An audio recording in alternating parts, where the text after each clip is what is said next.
إنك أنت العليم الحكيم.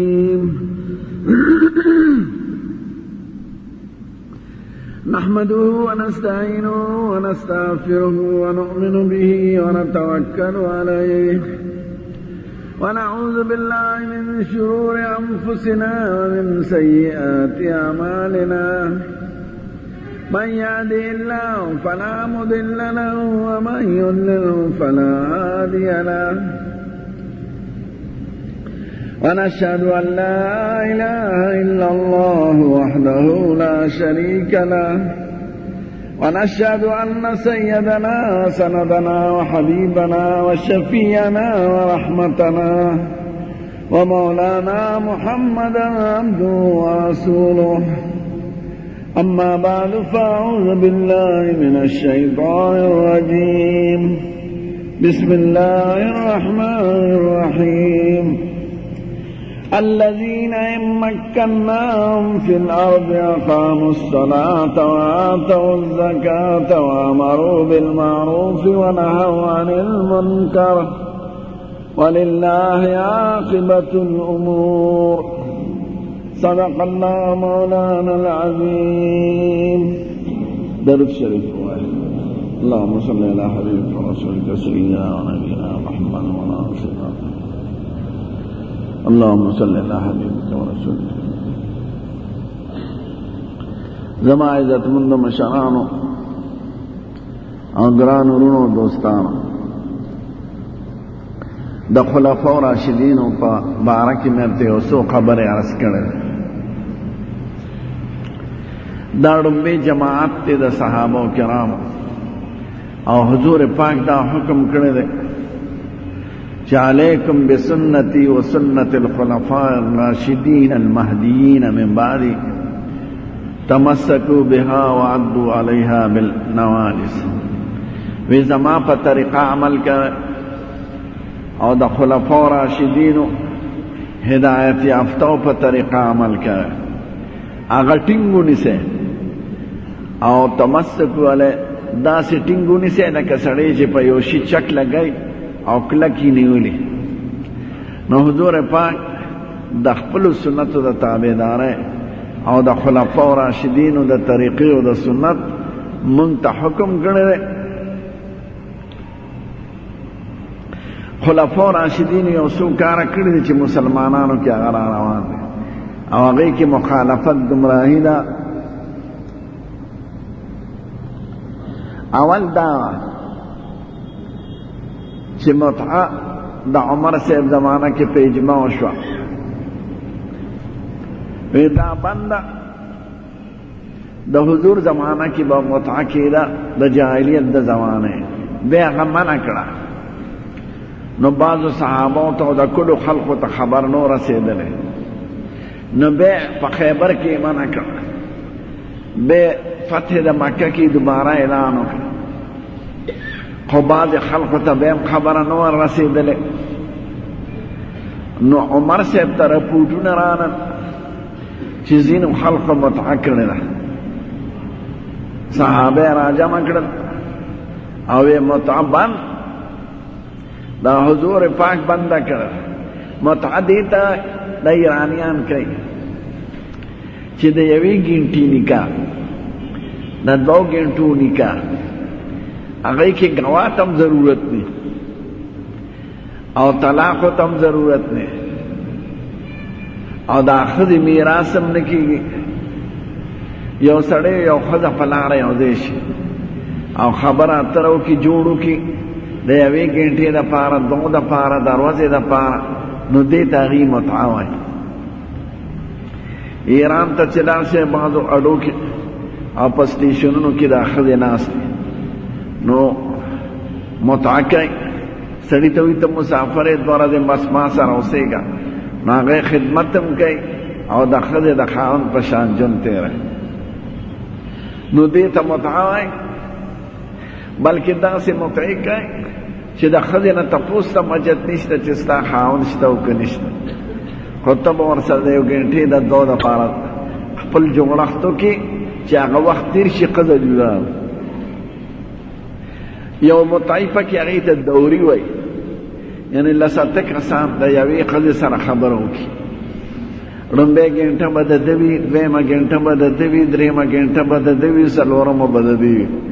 نو دې ته متعه دورې وایي، لکه د عرب د غوی په شان هغه سړي په هغه یوه ښځه وګرځي.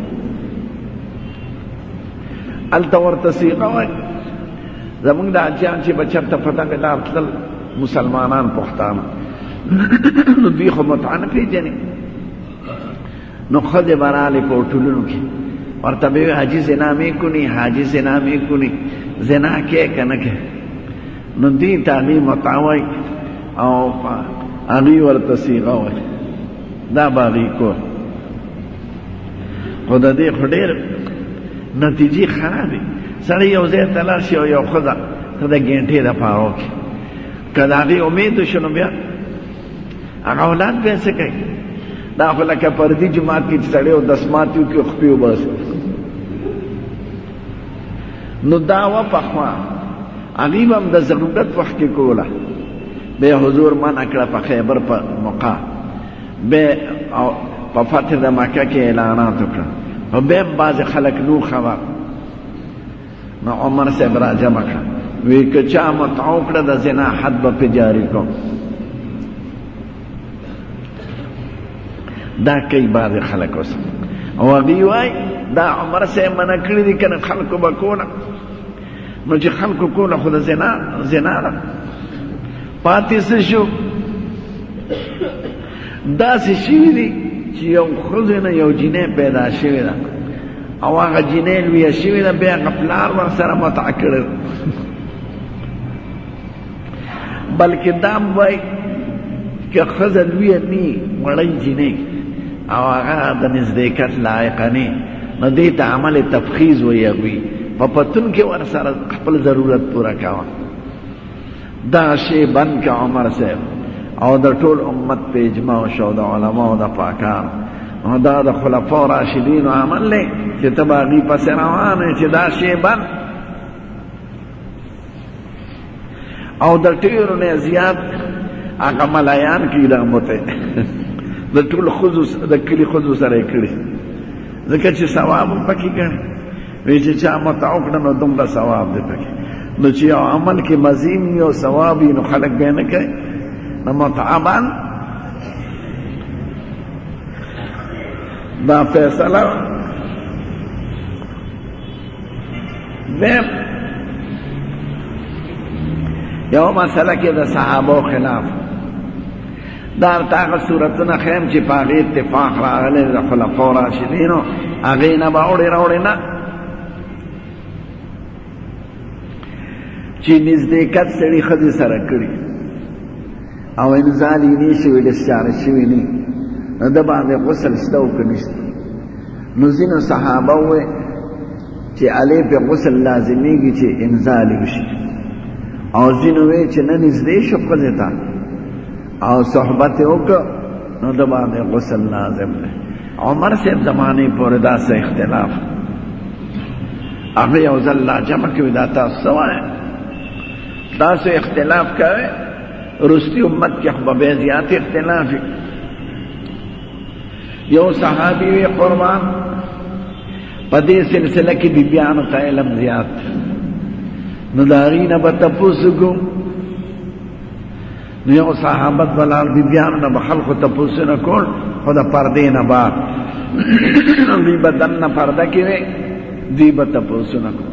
یو صحابي ورته وی قربان ته خو زموږ مور عایشې بیبي ته وایي د یو مسلې تپوس کوم خو شرمېږم. او ورته وایي نه د هغه مسلې تپوس کولی شي چې د مور نه تپوس کوي.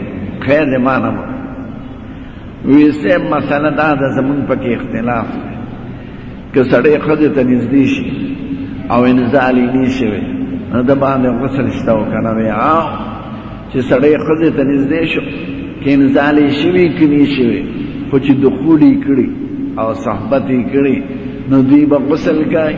بس عمر صاحب کې د دې نه پس چا بله مسله وکړه ابه غلطه، نو د ټول امت په اتفاق راغی. نو دې ته د خلفاء راشدینو مسله وایي. تراویح دغه شان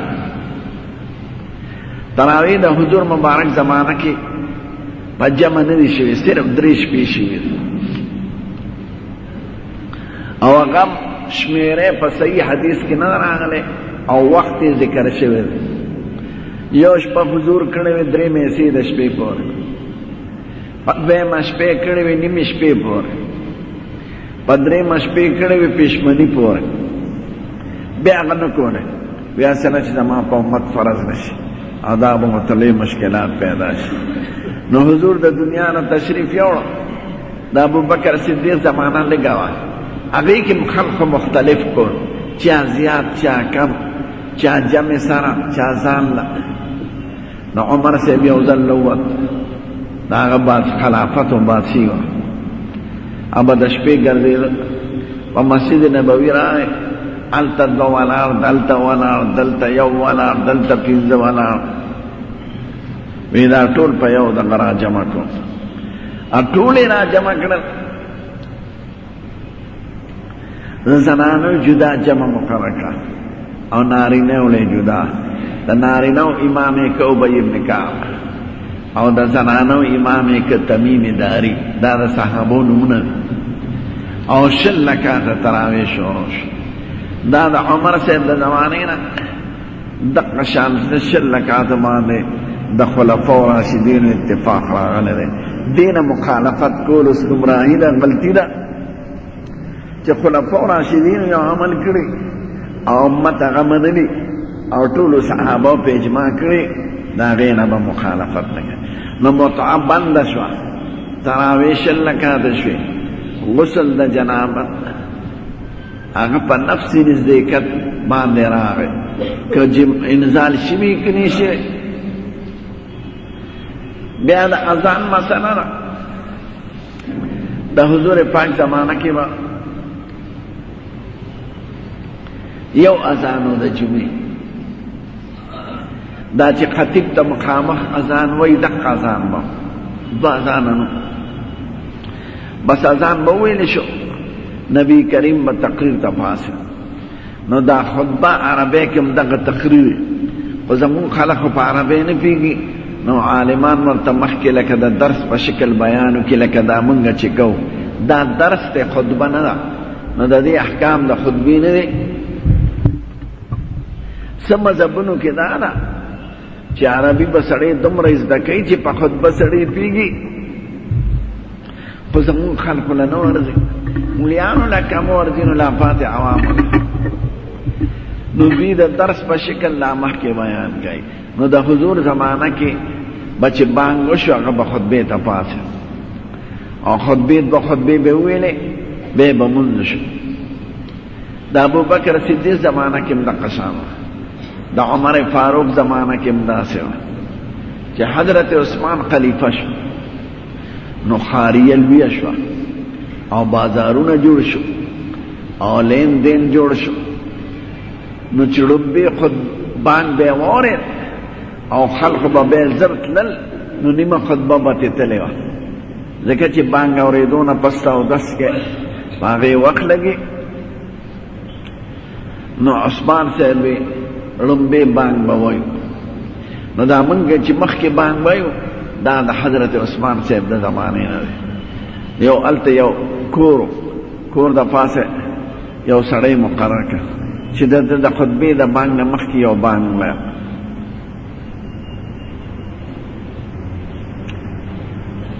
چې د خلقو لپاره یو تنبیه شي، یو اعلان وشي. نو ړومبي بانګ اورېدو سره به خلک را روان شو، نو د خطبې بانګ ته به راورسېده. نو دا دویم بانګ چې مونږ یې اوس ړومبې وایو دا د سید الکائنات زمانه کې نو، د ابوبکر صدیق زمانه کې نو، د عمر فاروق زمانه کې نو، دا د حضرت عثمان ذوالنورین په زمانه کې شروع شو او ټول امت ورسره اتفاق وکړه. نو د خلفاء راشدینو عمل هغه د ټول امت دپاره یو دلیل دی، دې کې به څوک مخالفت نه کوي، او که چا مخالفت وکړو نو دا ګمراه دی. ځکه زمونږ پیغمبر ویلي دی چې زما په طریقه روانه او زما د خلفاء راشدینو په طریقه باندې روانه.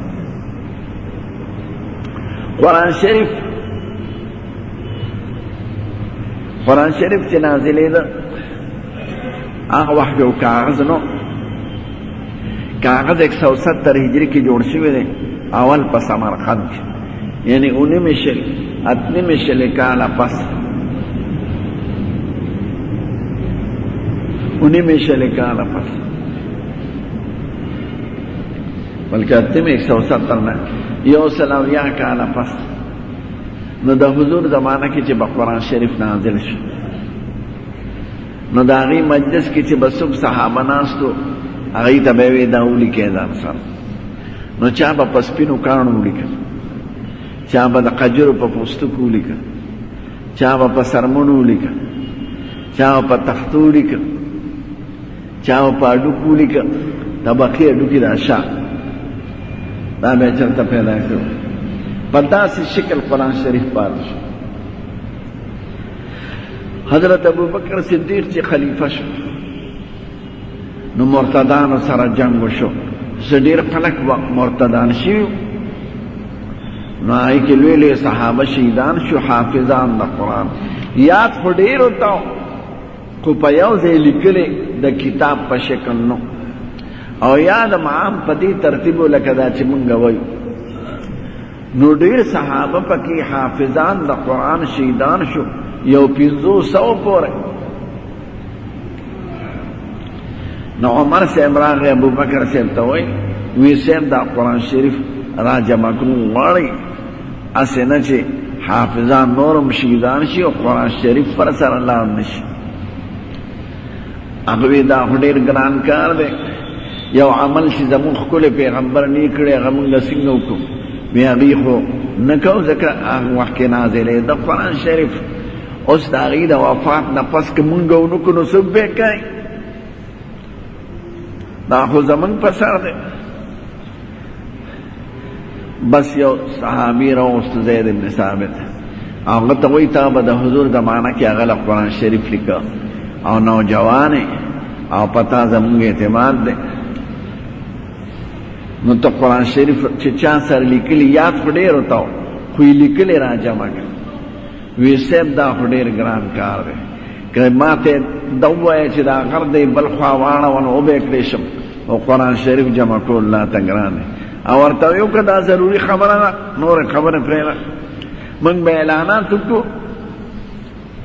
حضرت ابوبکر صدیق اعلانات وکړه چې چا سره لیکلي قرآن شریف یې هغه راوړی، او دا ګوان به تیلی چې د حضور زمانه کې د هغه مخکې دا لیکلي شوی. بس خلق راغونډو او قرآن شریف مجموعه جوړ شو، او په دې ترتیب دا چې مونږ یې لولو. نو دا د ابوبکر صدیق زمانه کې د کتاب شکل ورکړی شوی دی، یعنې مخکې جدا و، هغې په سرمنه ولیکه. نو بعض اصحابانو د ترتیب یې بدل و، بیا په اجماع راغله د خلافت په زمانه کې ابوبکر صدیق وی هم په دغه ترتیب به وایي دا چې کوم ترتیب باندې ولیکلی شو. اوس که څوک مخالفت کوي نو دا ګمراه دی. بیا یو کار شو چې د حضور زمانه کې شهریت کم، او د اطرافو خلکو ژبې خو عربي وه، خو لهجو کې فرق، لکه زمونږ پښتو کې څومره فرق. د پېښور پښتو یو شانتې ده، د بنو بل شانتې ده، د پاړه چینار بل شانتې ده، لهجو کې فرق نه. څوک وړي وایي، څوک ګیډي وایي، څوک استاد وایي، څوک استیز وایي، څوک وایي راغی، څوک وایي ریغی. نو هغه لهجو کې فرق. نو حضور زمانه کې چونکې اختلاط کم او شعریت کم، نو یو بل لهجه نشو ویلی، لکه بنوسیان د پېښور لهجه نشي ویلی، او پېښور والا د بنو لهجه نشي ویلی. نو حضور پاک ته صحابه وی قربان من خو په یو لهجه نشو ویلی. هغه خدای ته سوال وکړو، د خدای د طرفه اجازت راغی چې په اوو لهجو ویلی شي. د اوو لهجې د هغه وخت کې د عربو لهجې وې، د ادا طرز. نو بیا داسې چلو شو چې د دې لهجو اجازت خو راغی، خو د دې په لیکلو کې هم فرق بعضې خلقو شروع کړ. اوس راغی په ځای چې ریغې وې نو پا یہ بے لکل ایاکا بچاوے ایاکا نابدو چابوی ایاکا نابدو نا لکلو کم بے غشان فقاس لکہ کابل کی ساکتا صحابو ہوئی نو لکیم صحابا